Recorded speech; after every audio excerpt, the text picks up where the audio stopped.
মাশাআল্লাহ ভাইজান, মেয়ে আমাদের পছন্দ হয়েছে। যদি কোনো সমস্যা না থাকে, কোনো প্রবলেম না থাকে, তাহলে আমরা বিয়ের একটা দিন ধার্য করতে পারি। কি যে বলেন ভাই সাহেব, প্রবলেম আর কি আছে? আপনি হচ্ছেন এই এলাকার গণ্যমান্য মানুষ, এগুলো দেখতে মাশাআল্লাহ খুব ভালো, আলহামদুলিল্লাহ। ভাই সাহেব, বিয়ে সাহেব রাজি আছে, আপনার কোনো আপত্তি আছে? ভাই সাহেব, আমার কোনো আপত্তি নাই। জিনে বিয়ের দিন তারিখ ঠিক করে ফেলি। আলহামদুলিল্লাহ। আব্বা একটা কথা বলি, ছেলে মেয়ে কি নিজেদের মধ্যে কথা বলে একটু আন্ডারস্ট্যান্ডিং হয়। তুমি থামো তো বাবা, তুমি যখন বিয়ে করছিলা তখন কি আমার মেয়ের সাথে তুমি আলাদা করে কথা বলছিলা? কি কথা বলো? এমনি আমার ছেলেটার মেয়ে পছন্দ হয় না, মেয়ে দেখতে দেখতে হয়রান হয়ে গেছি, তার তুই আট ঢুকাছো। মেয়ে সাহেব, আপনার তো কোনো সমস্যা নাই, আপত্তিও নাই, তাহলে ওই আমরা আগামী শুক্রবারই বিয়ের দিন ঠিক করতে পারি। আলহামদুলিল্লাহ। আলহামদুলিল্লাহ, আলহামদুলিল্লাহ। আমি সাহেব, আল্লাহর নাম নিয়ে রেজিস্টারে লেখা শুরু করেন। এটা আপনার ছেলের নাম? মুরাদ, পিতা আব্দুল জলিল খান মেম্বার, খান ধরলা সাটুরিয়া মানিকগঞ্জ, মেয়ের নাম সালমা বেগম।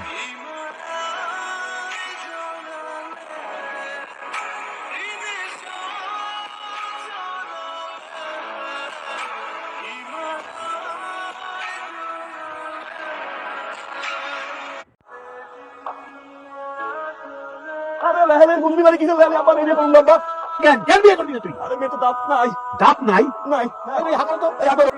একদম একটা দাঁত নাই, দুইটা দাঁত না থাকলে কি হয়? তুই কি দাঁতের লাগে সংসার করবি? বন্ধুকে তো মানে বিয়ে করতে হবে বাবা। ভাইজনি ভাই তুই বিয়ে করবা না? এতগুলো অপমানি দাওয়াত দিয়ে নিয়ে যেতে বংশ করতে তোমার একটা মানুষ না, বিয়ে করবে না মানে তোর বাপ বিয়ে করবে। কি বলবো বাবা? খালুদান, এই ঘরের অবস্থা কি বলে? ঘরে নরে আজকে বিয়ে দিয়েই ছাড়ুন, আমি তো সেটা নিয়ে আসি। বিয়ে করবি না মানে? হ্যাঁ, বিয়ে করতেই হবে। আমি তো সমস্ত কিছু দেখা হয়ে গেছে, বিয়ে করবি তাহলে এই যাই।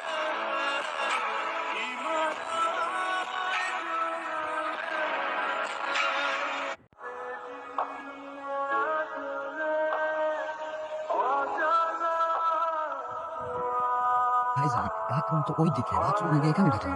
মিথ্যা কথা বলছি, আমার আসলে খাইতে হবে। আমার সিগারেট খালুজানের সিগারেট। এই কম দামি সিগারেট আমি খাই। যাও, দোকান থেকে বেশি দামি সিগারেট নিয়ে এসো তো। এই, রান। আচ্ছা, কখনো যদি ধরো তুমি বিয়ে করতে রাজি না হই, মানে বলে যে আমি বিয়ে করবো না, তুমি কি কোনো কারণে বলবা যে খালুজান এই গাধুর অবস্থায় ধরেন, আমি রসি আনতেছি, আইনে পাননি? বল বল, কথা বল, কথা বল।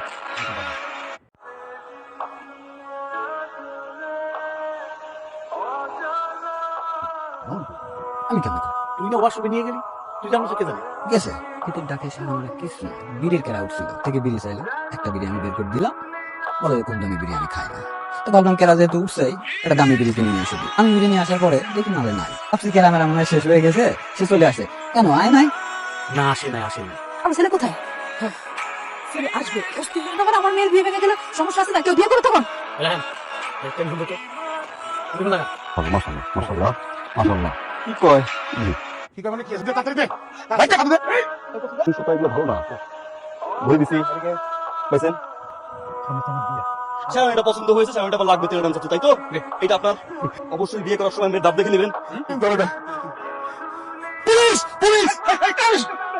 কেউ এখানে বিয়ে না করতে পারে, আমি বিষ খাই এখানে মরে পড়ে থাকবো। আমি তুই পাকানি করবো না। দি, দি। তোমার তো বিয়েটাই দরকার, হ্যাঁ। সে ব্যবস্থা আমি করতেছি। পাড়া বাইক করতে করতে তো বাহির বাইকের পিছনে পুলিশ না কইতাম ঘাট তোমারটা ফালাইতো। মোটা ভাই আমার ঘর বানাবো বলে বলতো এই টাকুর ঘরটা বানাবো, তখন দুজনের ঘর তো মানুষ থাকতো। বাইক করে আসবো। আমি আর বলছি কোনো চিন্তা করিস না। এই এই আমার প্লান আছে। আমরা আমাদের গ্রামে চোর ঢুকছিল, আমরা চোরের ধরে নিয়েছিলাম, ও চোরও খালি গেছিল, উনিও খালি গায়, আমরা চোর মনে করে ওনারা বাইন্দা রাখছি। তো ভুল হয়ে গেছে, ভেঙে খালি দোকান খোল, খোল আমার প্লান, খোল খোল।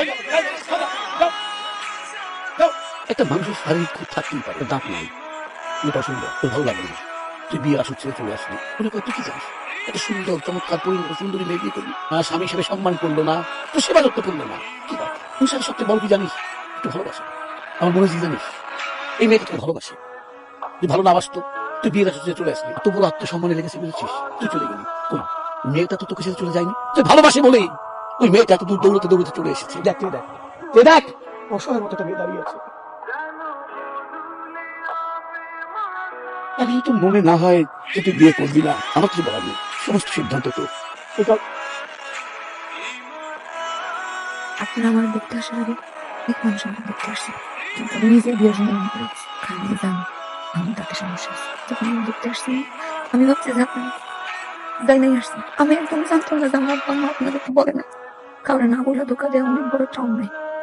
আমি জানি আমরা অনেক বড় একটা অন্যায় করছি, আমারে মাফ করে দিন। ভালোবাসেন জি, সত্যি সত্যি অনেক ভালোবাসি, সারাজীবন ভালোবাসবেন? সারা জীবন বাসবো।